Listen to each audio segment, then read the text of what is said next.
It's Chris Watkin here, and I'm with Josh, who has been an estate agent for 5 years. And in this series of videos, I'm interviewing agents who decided to go from employed life to self-employed life.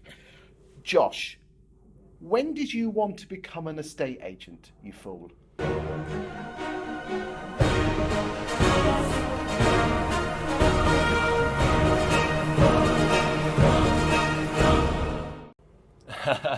So I've sort of been in property quite a lot throughout my life. My dad was a landlord himself and he's had a few little portfolio, not a massive one. And I've grown up helping him refurbish them and seen the whole aspect of finding a tenant. And I was in construction for a little while. And I was Did you go to uni or go straight from college? Yeah, no, I went to university. What did you do at uni? Sports science. Okay then. One of my good friends who I lived with, he worked as an agent in London straight out of university. So you didn't want to become a PE teacher? Never. No, that was never the case. So yeah, it's a bit more detailed than that, but never a PE teacher. I didn't really know what I wanted to do. One of my good friends who I lived with came straight out of university, went to be a letting agent, and I had 2 years. I was playing a bit of rugby in Reading, trying to work out what I was going to do with my life, and he's quite like-minded, so I decided to do that. So what year did you become an agent then? 2014. Okay. Okay. Did you have any hopes, dreams? Yeah, for sure. So I saw. Or did you just want to become an agent and just see where it went, or did you think I want to set my own business up, I want to earn lots of money, fast cars, fast women? I've always set goals. So that year I read Think and Grow Rich and a few other books. So Rich Dad Poor Dad. That got me going really. And from there I set a few goals. I always wanted to What were your goals then? So to own a business and really start a property portfolio by 30. By 30. What were your aim for 30 then?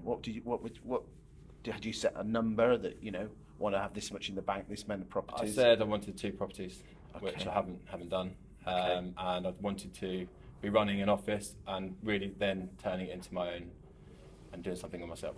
So my dad and my brother have done the same sort of thing, self-employed into a business. So I've sort of seen it happen. Did you think there was some family pressure that your family were entrepreneurial, that you had to go into that? No, not at all. Nothing. Okay. No pressure anywhere. Okay. So you started, who did you start with as an agent?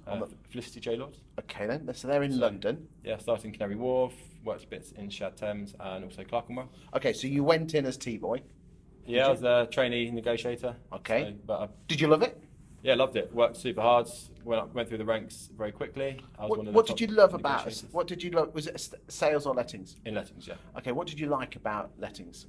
Just the fast pace, and I could see what I was going to earn, and I like progress. So I could see where I was getting to the next level. So when was I going to be a lettings negotiator? When I was going to be senior ABM, and that was my target, to learn as fast as I can, go through the trainings. Okay. But surely 2014, 2015, any mug could do well at lettings in London. Yeah, but then the people who worked hardest made the most money and did the best. So I was money learning because I didn't really know what I was doing. I was on the phone and I was talking to absolutely everyone. Don't know if I was saying the right things, but people were taking property through me, and I was managed to get instructions. So when did you make assistant branch manager then? I think within 2 years. It's not bad. So, yeah. How did that make you feel? Yeah, so I was always targeting. So my manager in Canary Wharf was amazing. So she was extremely helpful, very straight to the point, and we worked really well. So more of a leader than a manager? 100%, yeah. So she's still a good friend of mine today. Even the next manager, when she moved on, she had a baby. We're still friends today, but she sort of brought me through. But she's done that with a lot of the team. But I saw that's quite rare nice in corporates, isn't it? I'd say so, yeah. So compared to my other friend who's been in estate lettings for 7 years now, he's only just becoming a manager. So it took me about 3 years, 2.5 years. Good stuff. So you made ABM, assistant branch manager, what year was that, 2006, 2007? 2016, yeah? That sort of year, yeah. Okay, so things were beginning to toughen up in London. What was your next move then? Just to keep progressing. So they were tough, but in the right market and with the right strategies, you can still... You enjoying the job at this point? Up until because I was progressing, I was fine, yeah. I probably wasn't happy with the earnings. So when was this that you weren't happy with the earnings? Probably even just when I first started in management, because I knew of the previous managers in those roles were probably getting paid double the amount that I was getting paid. And I'd gone into the industry knowing what they'd been getting paid and the cars that they had and the lifestyle that it looked like they had. And that was what I was sort of striving to achieve. How did it make you feel that you went into a management role in lettings, but were being paid less than the people that had the job before you. Yeah, it's gutted. So yeah, it sort of, Why did it make you feel gutted? because my goals weren't really aligning with how the corporate was. Did you make assumptions of what they were earning? Did you know what they? I had a really good idea of what they were earning, yeah, for sure. What did? But Don't mention names, but Yeah, what, no. what when you took it to a higher authority that you were doing a similar job to the person before, but you weren't earning as much? What? To be frank, there's a lot of changes in the commission structure. So what we would have earned in terms of percentages was reduced, turned into a bonus scheme, which also turned into other little schemes where you could make little bits of money here, but overall you won't be making up that extra percentage that you've lost. Okay, so the commission changed. Also, did you say your salary was lower than the previous person? Or was it mainly the commission? The commission structure changes. So every year there'd be a new change in the commission structure. Which And was that going in a downward direction or an upward direction? The percentage of the commission would be going down. Okay. As far as I can see, and it turned into that bit of commission that we're losing turned into a bonus. So then you had to achieve those targets to hit that bonus. But the bonuses are very difficult to achieve. So all of a sudden, the chance of hitting the number that they've given you was diminished. So they give you a bit of paper that this is what you're targeted to earn, but real life, you're never going to earn that. So how did it make you feel that you were given unreasonable targets? Were they unreasonable targets? Yeah, so they fluctuated. Obviously, each month sort of changes and each year changes, but they weren't. Okay. I didn't think that they were. Sometimes it felt like they were plucked out of thin air. So. Did they have any basis of what the company was doing in the past, or do you think they were just magic numbers picked out of a brand? Sort of, yeah, sort of.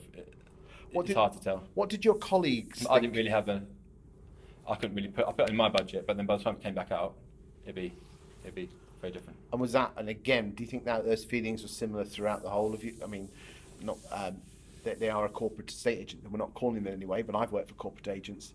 Do you think there was accountability working for a corporate agent? No, Not sorry, as no, much, it's very different. not necessarily accountability, but that you felt that what you were doing, or was there a certain disconnect of reality from the guys on the ivory towers to you on the front line? 100%, yeah, 100%. So we'd have meetings, and going through the meetings, we wouldn't really have a voice. So we try and explain what we wanted to say, but we weren't really cut short, or it would never go through the management ranks. So yeah, for sure. And how did that make you feel? A lot of guys on the ground. Every time there was a commission change, a lot of people would leave. But I suppose the people that have been there, that are loyal to the company, which are quite a few, that have been there 10 years, 15 years. So they don't really want to move. They like the location. They're I suppose, the centre. Indoctrinated? Yeah, and also they know all the clients in the Not in area. a bad they know way. them. Yeah. So they've been there for 15 years. So everyone knows them, and they're doing fairly well, right? And they probably can't see what it'd be like on the outside. So when did you start to decide that you wanted to start your own agency? What year? Probably 2018. Because I know you said you always wanted to run your own business, and you said when you started that, you know, when you after you'd done university and a couple of years of rugby, you wanted by 30 to have a couple of properties and run your own office. Was that your own office, as in your own company, or just being a branch manager? Well, I sort of saw being a branch manager as the stabilisers to progress a bit further, but within the corporate model, that there wasn't that next step. It either to be area director, yes, or staying in that position for the rest of my life, earning the same wage. So did you make branch manager then? Yeah, I was branch manager for 2.5 years. So you felt like you're banging your head against the wall in a corporate estate agency, and you were waiting for dead man's shoes or dead woman's shoes to make to the next area manager or I don't want to be area manager ever. So yeah, that was never my goal. So that's what I realised. There's nowhere else to go. I'm going to be earning the same salary. Yep. For even if I doubled the income of the commission of that branch, I'd have made £20,000 more.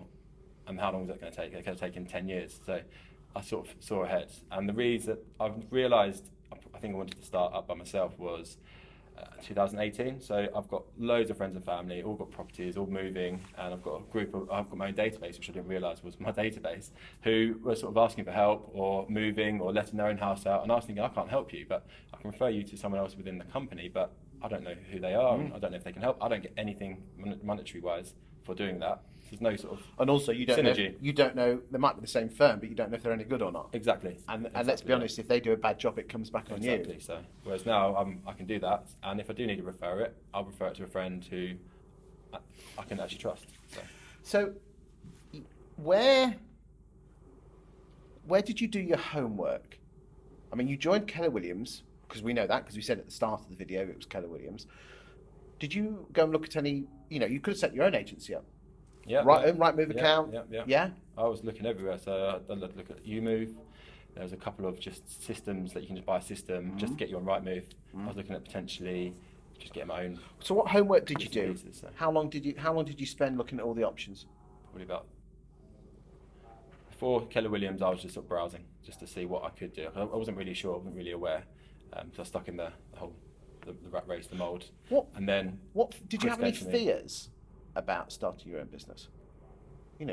Mortgage to pay for, always. rent to pay for. Not so much. That's why I've chosen to do it now, because I know in 5 years' time I might have a wife, kids, a bit more precious mortgage. Whereas now my rent's very low. I live with my friends and my family, and the risk is minimal. If it all goes, I don't know the word, tits up. Yeah, you can say that.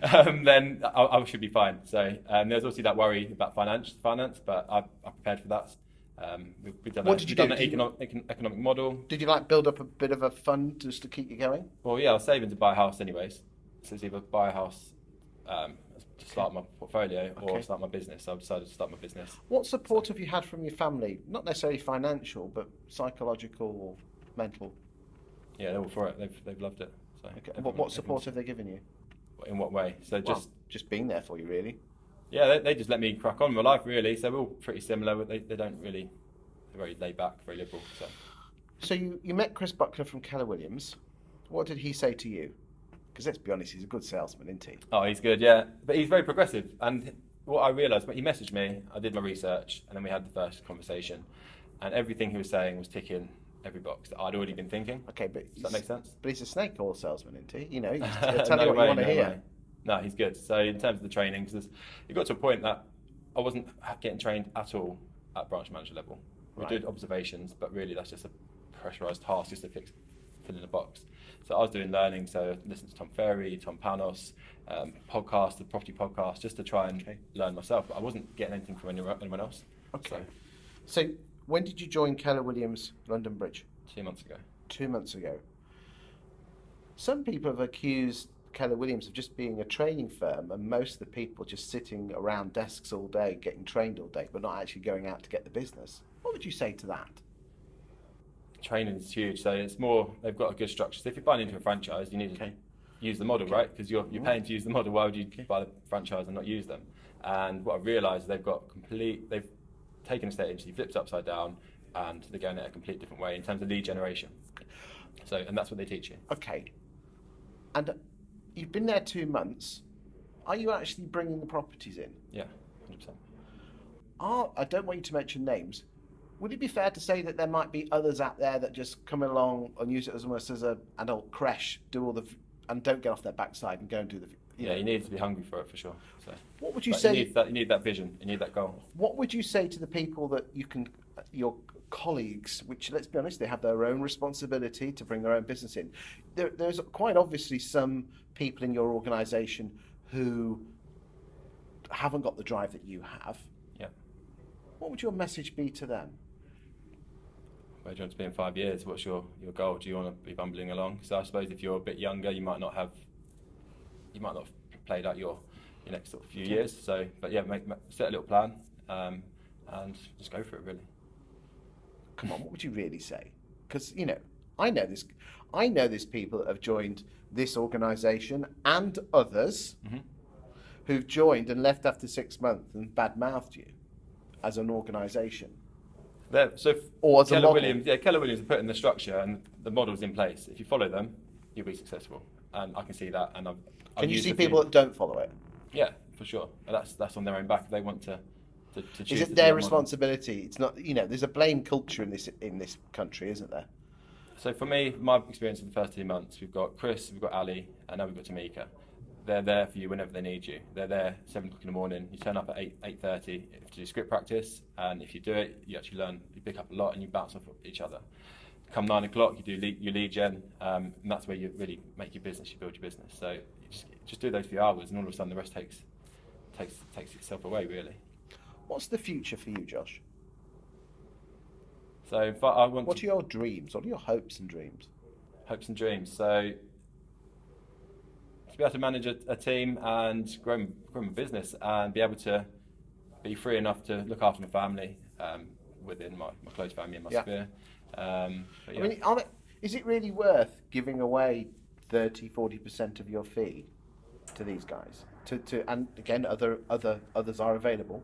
100%. I'd be lost if I just went off by myself. I wouldn't really know where to start. Even though I've managed off and off offices, I wouldn't have that support. So obviously, that Chris is an experienced business owner. Ali's been doing the job for 12 years. Even the guys around me, they've all. What I realised, everyone is very like-minded. The people that we're working with are, like, for example, Michael and Tobias. We're all at a position that we couldn't really go any further, but we're all very experienced and we've all got our own ideas. So we actually bounce off each other really well when we're in one room. So if I don't know something, we've got a group on WhatsApp that we'll just message and we get the response. So we're all out there to help each other to grow, and I think that's the way to be successful. So we've got a core group. And also a group that can't always make it. So we've got a couple of guys that live a bit further out. We've got family that can't make 8:30 script practice, but they're still there and we still help each other out. We have a door knocking club and things like that. It really works. It's really fun. What would you say to any employed agent who's thinking of becoming a self-employed estate agent? If I was an agent thinking of becoming a self-employed agent, I would take the jump, because the opportunities out there are huge, especially in London. Even landlords, vendors are looking for something different compared to the traditional agency, which is more transactional compared to the relationship-based model. And I've noticed that since I've gone there. The people that I love and the people that are close to me, they want to use me, they want to see me succeed, but also there's obviously the outer circle of the landlords and vendors that are looking for something different, a little bit extra, a bit more of your time, instead of just sticking you online and hoping for the best, which is that's how landlords and vendors go by the wayside, and that's why there's such a fluid. People come and go with agents too much. I suppose when you have a relationship, they'll stay with you for a significant amount of time. Thank you very much, Josh. This is one of 5 or 6 videos that I'm doing with some self-employed agents in London and around the UK with the Keller Williams model. I will be doing the same sort of videos with Newman's and Fine & Country, along with some others in 2020. I'm a huge fan of the self-employed agency model. It does have its flaws. It isn't a panacea, and you've got to be the right sort of person to be able to do it. You've got to be able to get off your backside and do hard work and not be fearful of rejection, which an awful lot of estate agents are. Yet, if you put your mind and effort to it, you get the rewards and an enjoyable job, which, let's be honest, it's a tough job being an agent, isn't it? Can be. Yeah. You know, and the brilliant thing about the self-employed model is yes, you're on your own, but you're not alone. But you have to take the advice and the opinion and the training, haven't you? Otherwise, there's no point in coming along. Discipline. Because I'll tell you here and now, there are going to be agents that join these organisations who 6 months will go online and slag these guys off. Where quite simply, they've given you a template, but if you can't be asked to go off your backside and do the hard work, it's not for everyone. If you want just a settled lifestyle where you have your income coming through and you've maybe got family and kids and you don't want to take the risk, then it might not be for you. But if you really want to build something in your life, then yeah, you've got to make some risks sometimes. Cheers. Thanks.